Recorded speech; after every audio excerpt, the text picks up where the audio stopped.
Algunos autores con los que está colaborando Parte Artus, como Sonia Abusu o Adrián Bua, plantean una serie de ideas que son interesantes poner encima de la mesa y que reformulan reflexiones que ya Parte Artus viene trabajando desde hace unos cuantos años, ¿no? Esos autores identifican tres espacios para comprender la democracia. Aquí lo que planteamos es que hay un espacio que es el de la democracia titular, hay otro espacio que es el de la democracia rutinaria, y hay un tercer espacio que es el de la democracia crítica. El espacio de la democracia rutinaria se relaciona, lo que hemos visto en otro vídeo, con la esfera representativa de la democracia, ¿no?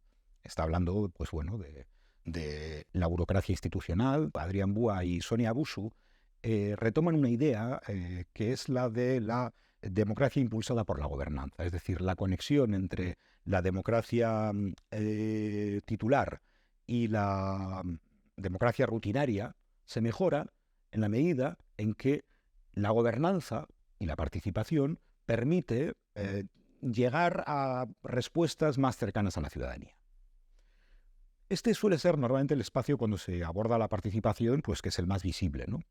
Pero aquí se introduce un tercer espacio, que es el de la democracia crítica. Y este, como su propio nombre indica, pues tiene sus singularidades y, como veremos, al final, las posibilidades de conexión, ¿no? La democracia crítica es un cuestionamiento al statu quo. Por lo tanto, ya se diferencia de las anteriores perspectivas. Cuando hablamos de cuestionamiento al statu quo, debemos detenernos brevemente para explicar desde dónde nos posicionamos en Parte Artus en esta lógica de cuestionamiento. Manuel Castells, en una de las obras más importantes de la sociología, mencionaba pues, que iban a emerger ya hace muchos años, como consecuencia de la crisis de las identidades y las instituciones clásicas, dos tipos de respuestas. Esas respuestas iban a ser respuestas que se enfrentaban al statu quo, pero que eran diferentes entre sí. Unas se asentaban en lógicas, o se asentarían, de hecho ya se están asentando, en lógicas excluyentes. Es decir, cuestionan el statu quo, pero los cuestionan desde unas lógicas que se alimentan o se orientan a crear trincheras, a crear guetos, ¿no? En última instancia estamos viendo movimientos populistas, movimientos de extrema derecha que están cuestionando el statu quo y lo están cuestionando desde estas lógicas, que son lógicas excluyentes, cerradas, sectarias y que impugnan la democracia y los principios básicos de la justicia y la igualdad. Pero también decía Manuel Castells que frente a la crisis de las instituciones tradicionales iban a emerger otras formas de situarse y enfrentarse al statu quo que él identificaba como respuestas proactivas que se caracterizaban por tratar de modificar el statu quo pero tendiendo puentes. Es decir, activando conexiones con lógicas de apertura, con lógicas basadas en la justicia y la igualdad, ¿no? En un lado está Médicos Sin Fronteras, en otro lado está un movimiento fascista griego que se llama Médicos con Fronteras. Cuando ahora vamos a hablar de la democracia crítica, vamos a hablar de esa democracia crítica que se asienta en la mejora de la democracia, la transformación del statu quo, pero para profundizar en la democracia, no para subvertirla. Y que lo hace tendiendo puentes, que lo hace articulando malestares, no creando trincheras. En esta democracia crítica, un papel fundamental lo suelen jugar los movimientos sociales. Movimientos sociales muy amplios, que pueden ser movimientos de carácter más activista, pero también redes más informales, organizaciones de la sociedad civil. Todos estos espacios tienen menores niveles de institucionalización que lo que puede tener un gobierno o un ayuntamiento. Estos espacios necesitan activar dos lógicas. Una lógica se le denomina defensiva y otra lógica se le denomina ofensiva. La lógica defensiva se ve muy bien en el movimiento feminista, ¿no? Cuando hacen acciones, por ejemplo, que están orientados a visibilizar que somos muchos, son muchas, es decir, a ver que hay un conjunto de personas que están unidas, ¿no? Las lógicas ofensivas están más orientadas a la modificación, a las propuestas, ¿no? Un ejemplo muy interesante es el de la canción de las tesis, ¿no? En el estallido social, Un violador en tu camino, que muestra esta doble dimensión, ¿no? Por una parte es una performance en la que un grupo de mujeres se autoperciben como colectivo, es decir, se autoperciben como comunidad, pero a su vez la letra de la canción está planteando impugnaciones al sistema, ¿no?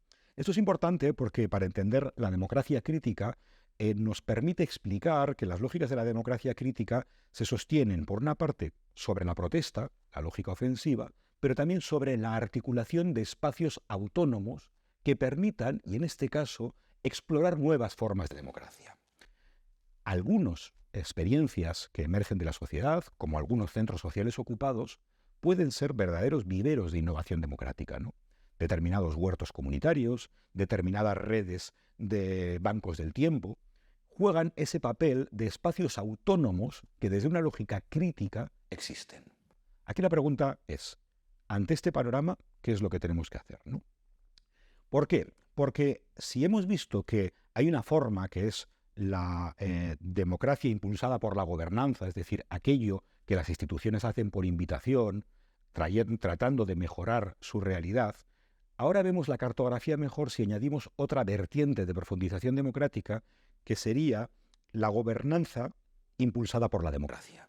Es decir, allá cuando son los actores sociales, no las instituciones, sino los actores sociales, los que interpelan a las instituciones para mejorar la democracia. Esto nos remite a algo que en otra de las piezas y de los vídeos Usue ha mencionado, que es la existencia de dos lógicas, ¿no? La participación por invitación y la participación por irrupción. Ahora se entiende este marco como un marco complejo y abierto que vincula estas dos dimensiones. Esto nos lleva a una pregunta importante, ¿no? Y es, ¿qué es lo que hay que hacer? Porque en ocasiones hay espacios de la democracia crítica que se sitúan al margen de la institución. Y a su vez, en muchas ocasiones, ciertas instituciones también se sitúan frente a ese espacio crítico, ¿no? Aquí, desde Parte Artus, hay dos cuestiones que consideramos claras. Una, las instituciones deben respetar y, en la medida de lo posible, apoyar esos espacios de autonomía que emergen de la sociedad civil, porque son fuentes de riqueza democrática, son fuentes de experimentación democrática, y en muchas ocasiones cosas que emergen de la sociedad civil al final son asumidas por las instituciones porque tienen un valor tremendo, ¿no? A su vez también los movimientos sociales deben reflexionar sobre los límites de estar siempre al margen de la institución, ¿no? Respetar la autonomía es bueno, pero mantenerte siempre al margen en ocasiones lo que hace es que ese impulso democratizador, esa experimentación que tú estás creando, se quede en unos espacios muy limitados. Tomás Rodríguez Villasante siempre dice que la realidad hay que trabajarla más allá de los lemas. ¿La clave cuál es? Pues la clave es que la institución se abra a la crítica que viene de la sociedad y que la sociedad intente abordar, trabajar también con la lógica institucional. Por eso, ante el frente, desde Parte Artus proponemos el con.